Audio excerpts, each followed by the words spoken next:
अस्सलाम वालेकुम।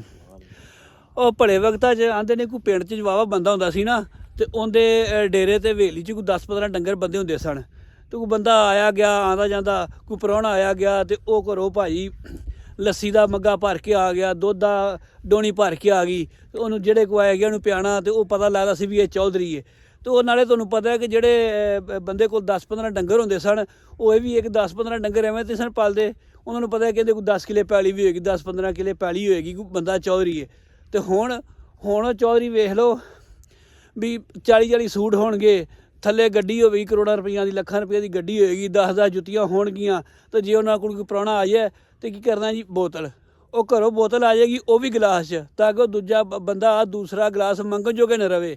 ਤੇ ਜੇ ਕੋਈ ਬੜਾ ਕਰਨਗੇ ਤੇ ਉਹ ਕੱਪ ਦੇ ਵਿੱਚ ਲੈਣਗੇ ਚਾਹ। ਤੇ ਉਹ ਅੱਗੇ ਚਣਕ ਹੁੰਦੀ ਸੀ, ਹੁਣ ਚਣਕ ਵੀ ਖਤਮ ਹੋ ਗਈ ਹੈ। ਉਹ ਦੁੱਧ ਲੱਸੀ ਦਾ ਤਾਂ ਕੰਮ ਹੀ ਖਤਮ ਹੋਣਾ ਤੇ ਹੁਣ ਉਹ 14 ਰੁਪਏ ਜੱਬ ਦੀ।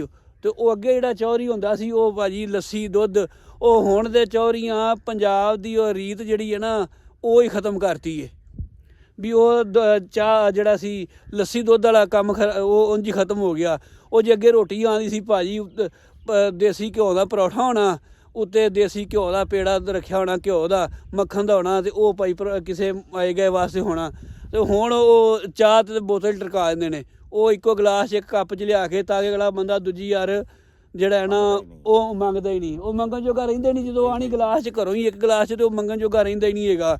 ਤੇ ਉਹ ਅੱਗੇ ਬਲਕਿ ਹੁਣ ਤਾਂ ਇਸ ਤਰ੍ਹਾਂ ਹਿਸਾਬ ਕਿਤਾਬ ਹੋ ਗਿਆ, ਜੇ ਕੋਈ ਆਇਆ ਗਿਆ ਨਾ ਆ ਸ਼ਹਿਰਾਂ 'ਚ ਸੁਸਾਇਟੀਆਂ 'ਚ ਵੇਖਿਆ ਉਹ ਅੱਗੇ ਹਵੇਲੀਆਂ ਹੁੰਦੀਆਂ ਸਨ। ਉਹ ਜੇ ਕੋਈ ਪ੍ਰਾਹੁਣਾ ਆਇਆ ਉਹ ਹਵੇਲੀ 'ਚ ਬਹਿਣਾ, ਉੱਥੇ ਮੰਜੀਆਂ ਡੱਠੀਆਂ ਹੋਣੀਆਂ, ਕੋਈ ਆ ਰਿਹਾ ਕੋਈ ਜਾ ਰਿਹਾ, ਲੱਸੀ ਪਾਣੀ ਚੁੱਲ੍ਹਾ ਉਹ ਹੁੱਕਾ ਚੱਲ ਰਿਹਾ, ਗੱਲਾਂ ਹੋ ਰਹੀਆਂ ਨੇ। ਇਹੋ ਜਿਹੇ ਠੰਡ ਦੇ ਵਿੱਚ ਅੱਗ ਬਾਲੀ ਹੋਣੀ ਤੇ ਉਹ ਜਿਹੜੇ ਰੌਣਕ ਲੱਗੀ ਹੁੰਦੀ ਸੀ। ਉਹ ਹੁਣ ਕਿਸੇ ਕੋਲ ਚਲੇ ਜਾਣਾ ਮਿਲਣ ਤੇ ਉਹ ਬੂਹੇ ਕੇ ਖਿਲਾਰ ਛੱਡਦਾ, ਉਹ ਹੁਣ ਗੱਲਾਂ ਹੀ ਖਤਮ।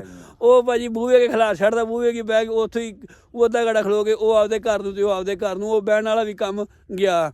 ਤੇ ਉਹ ਹੁਣ ਚੌਧਰਾਂ ਕਿੱਥੇ ਹੁਣ ਨਾਂ ਦੇ ਚੌਧਰੀ ਰਹਿ ਗਏ। ਉਹ ਚੌਧਰ ਰਹੀ ਕੋ ਨਹੀਂ ਹੈਗੀ।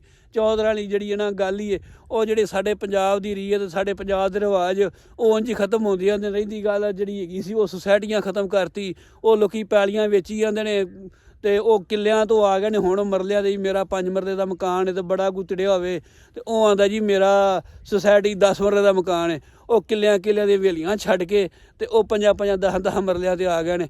ਇਹ ਜੀ ਹੁਣ 14 ਰੁਪਏ ਜੱਬ ਦੀ।